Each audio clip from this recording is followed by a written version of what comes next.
পেটের মধ্যে খাবার নাই, মুখের মধ্যে কিন্তু টেনশন ছাড়া হাসি আছে। যার উজ্জ্বল দৃষ্টান্ত এই পৃথিবীকে চাক্ষুষভাবে দেখিয়ে দিয়েছেন কারবালার ময়দানে ইমাম আলী মাকাম ইমাম হুসাইন রাদিয়াল্লাহু তাআলা, সুবহানাল্লাহ।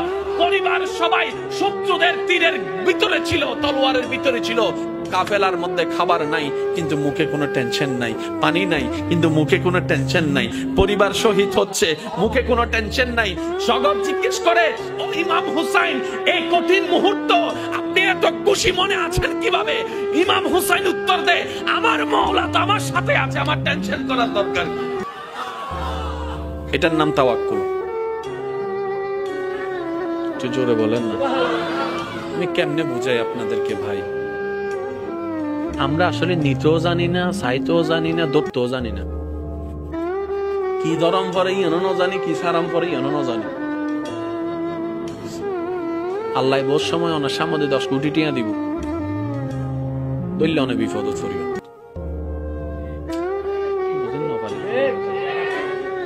অনহবেন দি তার হাসাই শীতে দড়ি ফেলে ইউন পরীক্ষা না তো অনাবাজি পরীক্ষা। এই যে কিছু টেকনিক আছে, এই বুঝবুঝিন নফারি বলি তো শয়তান আরারে ল্যাং মারে। এই ল্যাঙ্গিবেন নফরি বেল্লাই আল্লাহ আরারে কিন্তু কোরআনত আগে কেন ইঙ্গিত দি ফেলি আরা খেয়াল ন করি দি ওয়া কুনু মা'আস সাদিকিন। ও বান্দা, তোর হামল দিয়ে আরে খুশি করান, তোর হামল দিয়ে আরে রাজি করান, কিন্তু আরে রাজি করতু নদীবদি বলদি শয়তানে। সুতরাং তুই একখান হাজগর নামাজ দোয়া ইমান বেগিন ঠিক রাখিয়ে রে, আর হনো বন্ধুত্ব রাখ। কারণ শয়তানের সাইল তুই বুঝতি নি। একজন হলো বন্ধুত্ব রাখ যে শয়তানের অনাইয়ে আরে খুশি করছি। তুই বেল লতাই লইবে, তোর পরামর্শ দিব, এটি অন্য ধরিস, খবর আছে। নামাজ পড়ছিস না, জি হুজুর পড়ছি, আজিয়ে ফাইলে ছেলে হাতে কেন নফল নামাজ পড়ি ফেলে সাথিয়ে সুবহানাল্লাহ। না হরা ইয়ার রমজানের রোজা রাহস না, হুজুর রাহিবে চেষ্টা করি তো গিয়া গছ না। সোমবারত তো বেশিরভাগ দুয়া আছে, হুজুর হাজার পাইতেন না। আচ্ছা কে হাজগো তুই সোমবারে না হইলে অন্তত বেশিরভাগ তো শুক্রবার তো ছুটি আছে, শুক্রবার বেশিরভাগই রাখছ না। বন্ধুবের হাসকি ইবা অনারে টেলি আল্লাহর কেলে যাবে। যা যা যা, মাঝখান দুইটা আছে না, উইতে নাই বলে ওইটা তো মরে আছে, মরে আছে তো অন্য আদুউম মুবিন।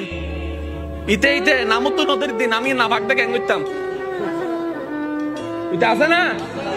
এই যে এসে দেখুন নমা তার খানি বয়রা পাল, ওইটা আছে না। ইতে সাওয়া কি আর আছেন আল্লাহর হাসে, আর আছেন আল্লাহর প্রিয় অন্য বাড়ি এনে তো সাওয়া মনে দিয়ে দেখি। এটা এবার সুন্দর করে স্বর্ণ দলা দুয়ারে কি দেখতে কি স্বর্ণ দৈত্য গেলে ওইন, আর দেহিদি স্বর্ণ আল্লাহর বলি দেহের তো ওইন। কেন জোর হন না, গোসা নই না কেন হতা হই ফেলাই। গরিবত্ব বড় পরীক্ষা হার হত্যার নি বড় লোকর।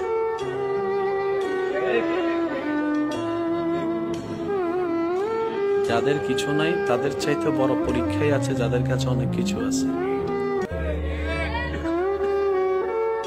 আমরা বলি না অভাবের স্বভাব নষ্ট, এটার চাইতে বড় কথা হচ্ছে যে যার কাছে বেশি আছে বেশি কষ্টে আছে। কিরকম জানেন, একটা সিম্পল উদাহরণ, এটাকে অন্যভাবে নিবেন না। কামাইছেন আপনি সব, মারা যাওয়ার সময় আপনি জানেন যে এগুলো সব ভোগ করবে অন্যরা, আপনার কেমন লাগবে? দিন রাত করলাম আমি, কাম জড়াইলাম আমি, জমাইলাম আমি, গাড়ি কিনলাম আমি, ট্যাক্স দিলাম আমি, জায়গা কিনলাম আমি, মামলা লড়লাম আমি। বুক গরিবের টাইম যেতেছি ইহা যাই বেগিন হাই বুঝিতে না।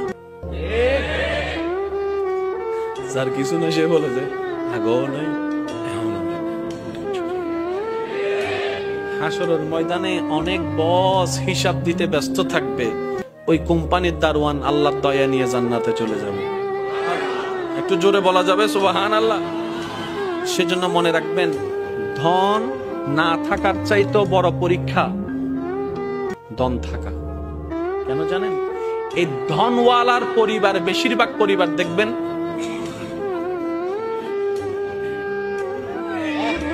আমি সবাইকে বলছি না, বেশিরভাগ ডনওয়ালার বেশিরভাগ পরিবারের সন্তানরা দেখবেন মা বাবাকে সম্মান করে না।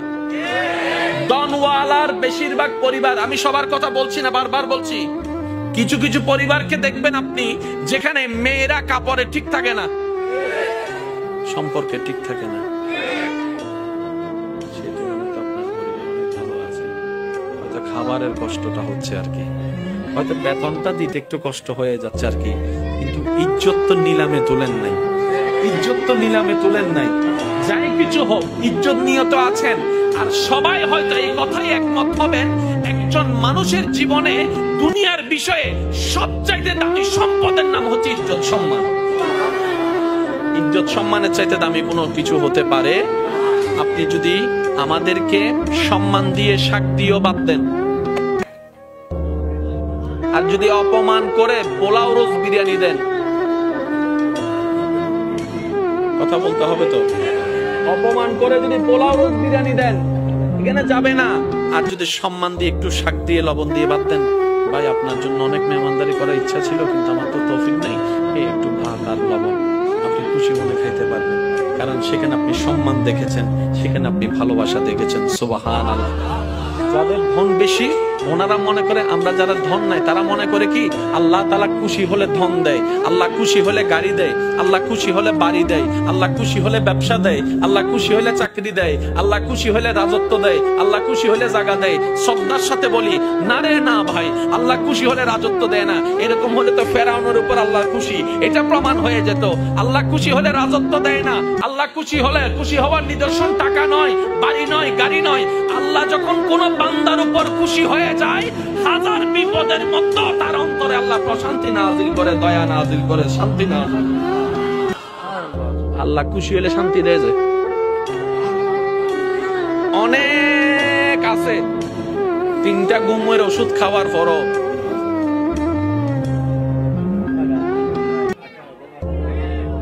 আরেকজন বাঙ্গা ঘরে থাকে, ভাতটা খাওয়ার পরে, নামাজ পড়ে ভাতটা খাওয়ার পরে যখন শুই, এবার বলেন সুখী কে, 10 তলাওয়ালা নাকি বাঙ্গা ঘরওয়ালা? আর একটু জোরে বলেন না। 10 কোটি টাকা ওয়ালা, জামাইয়ের সাথে বউয়ের দেখা হয় না, বউয়ের সাথে জামাইয়ের দেখা হয় না, এক টেবিলে কখন ভাত খাইছে খবরও নাই, কারণ স্বামী স্বামীর জায়গায় ব্যস্ত, স্ত্রী স্ত্রীর জায়গায় ব্যস্ত, ছেলে ছেলের রাজত্বে, মেয়ে মেয়ের রাজত্বে, সব আছে কিন্তু ওই যে একটা মায়া মহব্বত নাই। কারণ যা কিছু দরকার হয় হোয়াটসঅ্যাপে মেসেজ, পাপ্পা আমার এটা লাগবে, এখান থেকে মেসেজ দেয়, ঠিক আছে ম্যানেজারকে বলে দিচ্ছি তুমি নিয়ে নিও। চেহারা যে দেখবে সেটা পর্যন্ত দেখা হয় না। অথচ আপনার সন্তানের একটা কলম লাগলো আপনার পিছনে 3 ঘন্টা করে, ও বাবা একটা কলম দাও না, ও বাবা একটা জুতা কিনে দাও না, ও বাবা একটা কাপড় কিনে দাও না। বাবা ডাকতো আপনি শুনেন, আব্বু ডাকতো শোনার শান্তি আপনি পেয়ে যাচ্ছেন এই গরিবী জিন্দেগির মধ্যে। সেজন্য মনে রাখবেন, গরিবিটাও পরীক্ষা, বড় লোকিটাও পরীক্ষা, বুঝার জন্য বড়া, দন থাকাও পরীক্ষা, দন না থাকাও পরীক্ষা। কিন্তু আপনি যদি বেশিরভাগ নবী রাসূলের, আল্লাহর ওলিদের জীবনীকে খেয়াল করেন, ওনারা দেখবেন গরিবী জিন্দেগিকে আপন করে নিয়েছেন। কেন? বলে যে কোটিপতি হয়েও পরীক্ষা, গরিব হয়েও পরীক্ষা, দুইটার মধ্যে পার্থক্য আছে। যদি আমি কোটিপতি হয়ে পরীক্ষা দিই আমার হিসাব লম্বা হয়ে যাবে।